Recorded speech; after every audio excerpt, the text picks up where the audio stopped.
Hey, how's it going, friends? Ash Coyote here. Have you heard of Therians? It's a super fascinating topic that's often misunderstood, and today we're diving into the wild world of Therians to shed some light on what it's all about. But before we jump in, I want to get real for a second. This video is all about respect and understanding. We're here to learn and grow, not to judge. Some of the stuff we talk about might seem a little bit out there, but that's all the more reason to keep an open mind. I also want to give a shout out to our amazing sponsor, VArt. VArt is a fantastic furry clothing brand that features some awesome Therian styled merch. If you're looking to express your inner animal with style, VArt has got you covered. They sent me some of their amazing merch to show off, including these gorgeous pieces of jewelry and these epic wolf paw shoes that are on pre-order right now.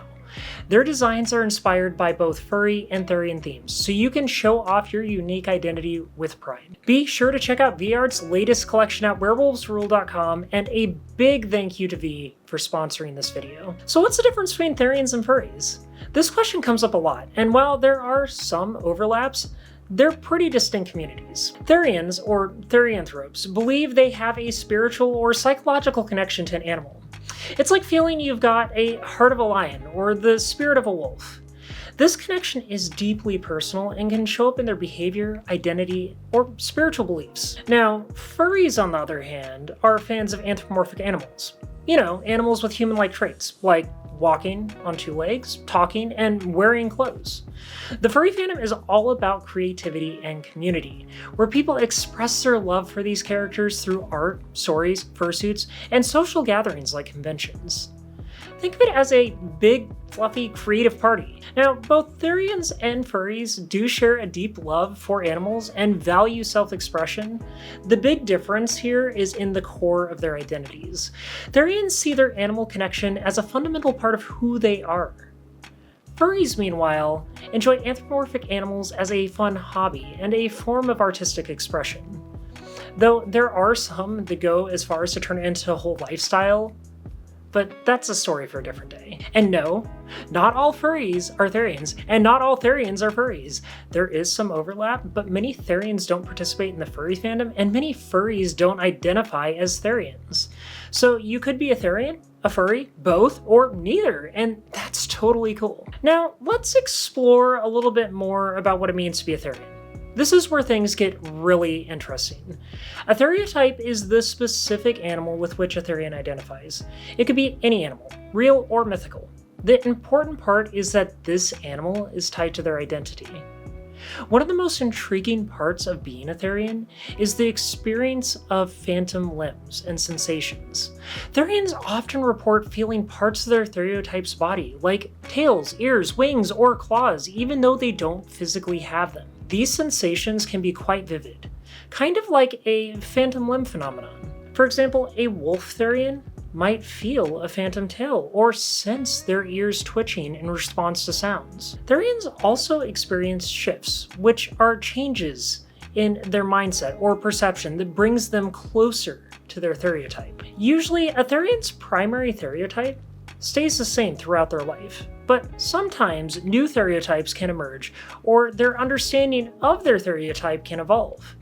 Personal growth and spiritual experiences, or even deeper self-explorations, can bring about these changes. Some Therians might even identify with multiple theriotypes at different times or simultaneously. For many Therians, their identity is deeply personal. They might feel a profound kinship with their theriotype, like they share a part of their soul with this animal.